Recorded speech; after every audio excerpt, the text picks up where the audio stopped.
Welcome to the Let's Go podcast, where we help the leaders of entrepreneurial companies build next level teams. Today, we're continuing our series on talent, how to hire better.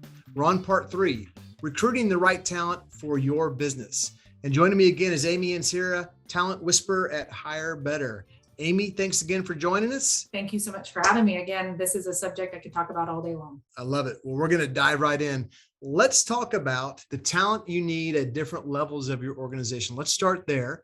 So we work with mostly entrepreneurial companies who by definition have a lot of generalists on their team, people who are wearing a lot of hats, doing anything it takes to survive. But as you grow and scale, you need to start professionalizing your organization.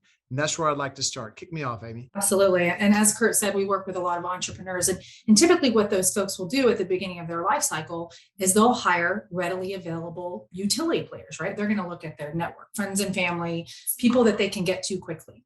When the companies grow and scale, their need for talent of different levels shifts, right? So what was acceptable when they first started the company versus what they might need 2 years later when they're $20 million in revenue, there's a big difference. And so what we see of those companies, they get to a point, as Kurt said, where they need somebody who's been there, done that, right? They've got the experience to grow the company to the next level that their current team just might not have. Let me dive a little deeper into something that Amy said, and this is a little secret for most of you entrepreneurs out there and the leaders of entrepreneurial companies.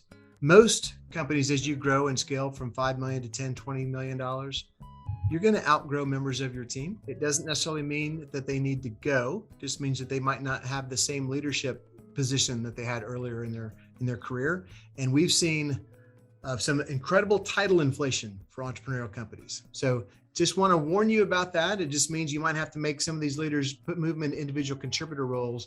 That's just the level and the state that your company is in. And I agree with you. And Kurt, we see that over and over again. And the way that I've seen leaders deal with it the best is to understand those people still have a place on the team.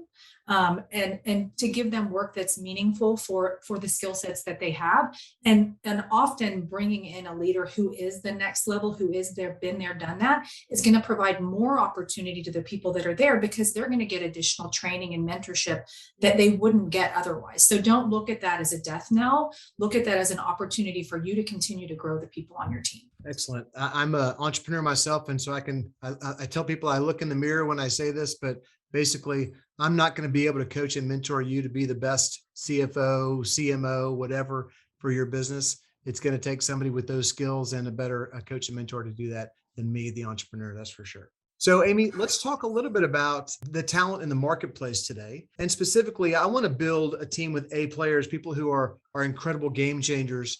Tell me a little bit about the difference between what's called an active candidate, somebody actively looking for a job, and a passive candidate, somebody who's not really looking for a job. Well, you just stole my thunder, Kurt, because that's the difference.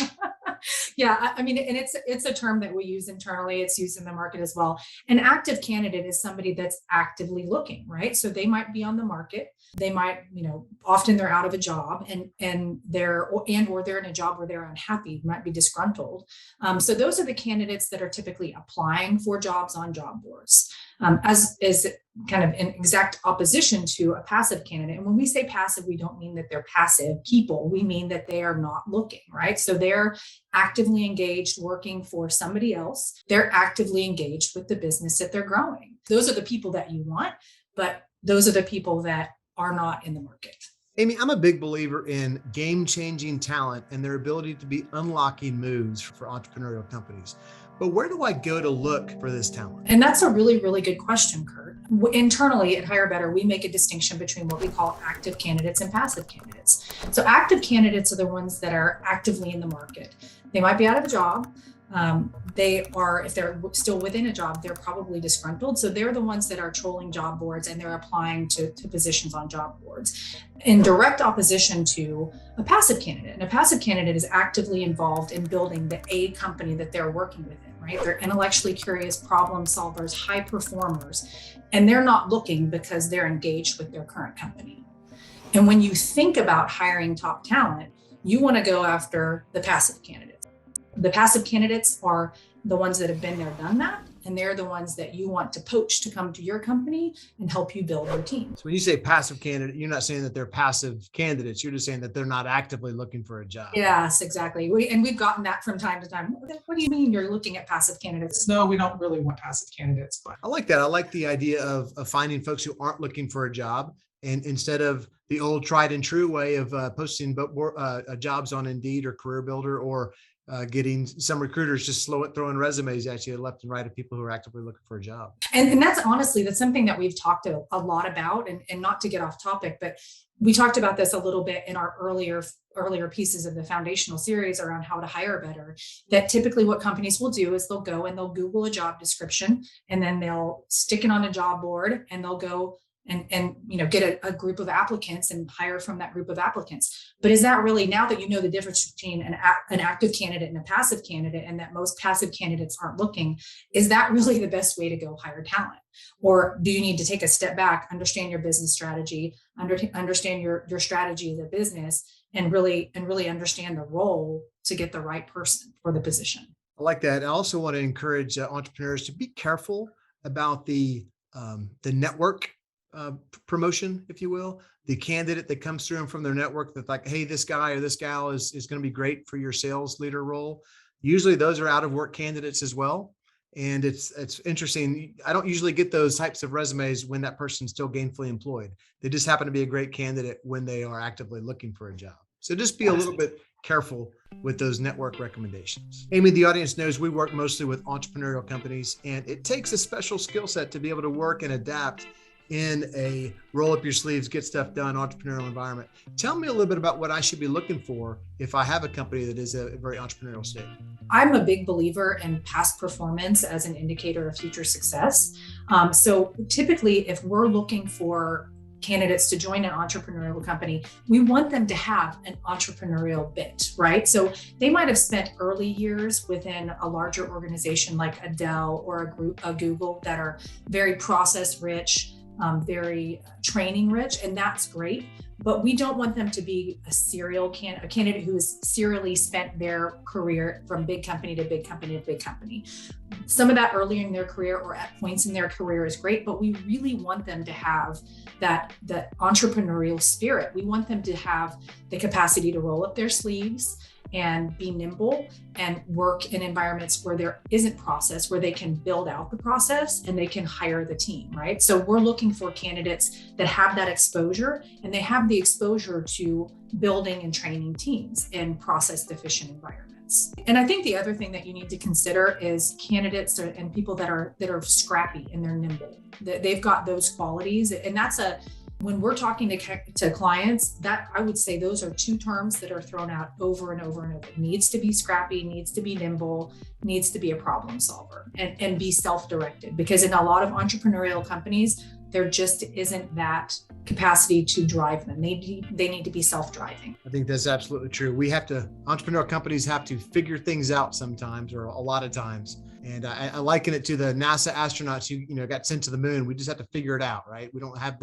all the tools. We just have to figure it out.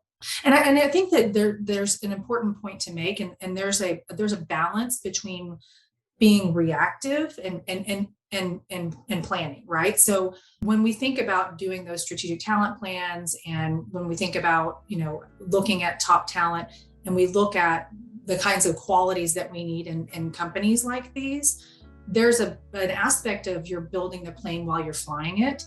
And that's in most entrepreneurial companies, that's not going to change, but you can take it back a step and put a little bit more structure and a little bit more foundation around how you're building the plane while you're flying it. I love it.